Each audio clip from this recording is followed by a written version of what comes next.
Motion chapter 8 class 9 की physics के numericals को हम सॉल्व कर रहे हैं। एग्जाम्पल 8.5 है, अ train starting from rest attains a velocity of 72 kilometre per hour in 5 minute. एक ट्रेन है, रुकी हुई है, रेस्ट पे है, यानी उसकी वेलोसिटी है 0। उसके बाद वो ट्रेन चलना शुरू करती है तो 5 मिनट में उसकी वेलोसिटी 72 किलोमीटर पर आवर हो जाती है।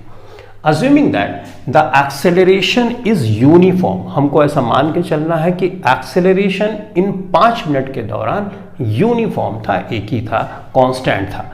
Find the acceleration, तो वो acceleration जो कांस्टेंट है वो कितना है। Distance travel by the train for attaining this velocity, जब ट्रेन 72 किलोमीटर पर आवर की स्पीड पे होती है 5 मिनट में, तो उस दौरान उसने कितनी डिस्टेंस ट्रेवल की वो भी हमको बताना है। मैंने आपको सिखाया है इक्वेशन ऑफ मोशंस के बारे में। 3 इक्वेशंस ऑफ मोशंस होती हैं, राइट। क्या क्या होती हैं? एक थी पहली वाली v is equal to u plus a t, दूसरी वाली थी s is equal to u t plus half a t square, right. और तीसरी है v square is equal to u square plus 2as। v यहाँ फाइनल वेलोसिटी है, u initial velocity है, a यहाँ पे एक्सेलरेशन है, लेकिन एक्सेलरेशन हमेशा यूनिफॉर्म होना चाहिए, तभी तुम इस इक्वेशन को लगा सकते हो। तीनों इक्वेशंस को तुम तभी लगा सकते हो जब एक्सेलरेशन यूनिफॉर्म हो। और यहाँ क्वेश्चन में देखो कहीं यूनिफॉर्म दिया गया है, हाँ दिया गया है, तो इसका मतलब इन इक्वेशंस को हम लगा सकते हैं। तो सबसे पहले एक्सेलरेशन निकालेंगे। एक्सेलरेशन निकालने के लिए हमारे पास 2 इंफॉर्मेशन दी गई है, एक तो वेलोसिटी दी गई है और दूसरा टाइम दिया गया है।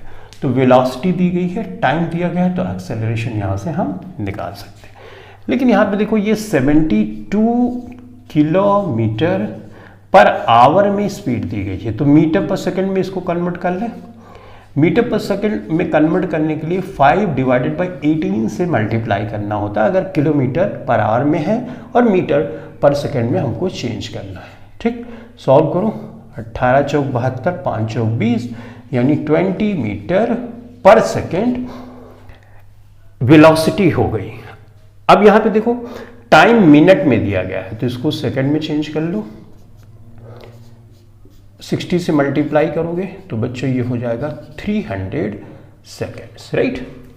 अब हम इस इक्वेशन को इस्तेमाल करेंगे। हम ऐसे भी लिख सकते हैं u plus a t is equal to v, right. इसको इधर से करने से कोई फर्क तो पड़ेगा नहीं। अच्छा, शुरू की वेलोसिटी क्या है? शुरू की तो 0 है, क्योंकि ये रेस्ट पे है, तो इसको 0 रख देंगे। हमको निकालना क्या है? a निकालना है, ठीक है। तो इसको v बाई टी भी हम कर सकते हैं, करेक्ट। तो a इज इक्वल टू बच्चों हो जाएगा, वेलोसिटी क्या दी गई है? देखो यहाँ 72 दी थी, जिसको हमने कन्वर्ट किया 20 मीटर पर सेकेंड आई, तो ये हमने रख दिया, ठीक है। टाइम यहाँ पे 300 है, तो 300 यहाँ पे सेकेंड हमने रख दिया। इसको सॉल्व करेंगे, 0 कैंसिल हो जाएगा, ये हो जाएगा 1 डिवाइडेड बाई 15 मीटर पर सेकेंड स्क्वायर्ड। एक्सेलरेशन की यूनिट मीटर पर सेकेंड स्क्वायर होती है। तो एक्सेलरेशन तो हमने निकाल दिया, यानी ये पहले वाले पार्ट को हमने सॉल्व कर लिया। अब दूसरे वाले पार्ट में डिस्टेंस हमको पता करनी है, तो डिस्टेंस पता करने के लिए ये या ये कोई भी इक्वेशन हम इस्तेमाल कर सकते हैं। तो अब हम थोड़ा ध्यान से सोचेंगे। यहाँ पे देखो टी स्क्वायर्ड भी है, ए भी है, राइट, और वेलोसिटी भी दी गई है, तो इसको इस्तेमाल करो चाहे इसको इस्तेमाल करो। ये एस जो है यही है डिस्प्लेसमेंट। तो चलो फटाफट से इसको लेस से हम इस्तेमाल करते हैं। तो हम रखेंगे v, फाइनल वेलोसिटी होती है, तो फाइनल वेलोसिटी तो यहाँ पे ऑलरेडी हम निकाल चुके हैं, तो यहाँ पे रख दो। हमको निकालना है s, राइट, तो हम ऐसे भी लिख सकते हैं। दूसरे पार्ट को हम सॉल्व कर रहे हैं, u square plus 2as is equal to v square, right. शुरू की जो वेलोसिटी है बच्चों वो है 0, तो ये तो 0 हो जाएगा, खत्म, राइट। अब बचेगा हमारे पास 2as is equal to v square, तो s हमको निकालना है, तो s is equal to v square, और ये जो 2 है यहाँ पे हमने रख दिया। वेलोसिटी देखो 20 दी गई है, तो 20 का स्क्वायर हमने कर दिया, 2 कर दिया। a देखो एक्सेलरेशन 1/15 है, तो 1/15 हम यहाँ पे रखेंगे। जब मल्टीप्लाई में करेंगे तो 15/5 1 हो जाएगा, करेक्ट। अब इसको ये 20 को 20 से मल्टीप्लाई करोगे 400 हो जाएगा और 15 और इस तरह से, ठीक है। इसको सॉल्व करोगे तो ये बच्चों हो जाएगा 20 और ये 15, राइट। ये आएगा 3000, 15 दूना 30, राइट। तो यहाँ पे 2 0 होगा, राइट। देखो 2 2 ज़ा 4, 200 होगा।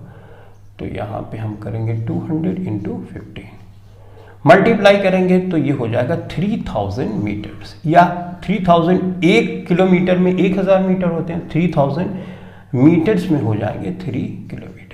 तो यही डिस्प्लेसमेंट या तुम डिस्टेंस बोल सकते हो। तो इस तरह से हमने क्वेश्चन को सॉल्व किया। तो ये इक्वेशन ऑफ मोशन याद रखना ज़रूरी है और ये भी ध्यान में रखना ज़रूरी है, ये हम तभी लगाते हैं जब एक्सेलरेशन कांस्टेंट होता है। तो अब हम सॉल्व करेंगे नेक्स्ट क्वेश्चन।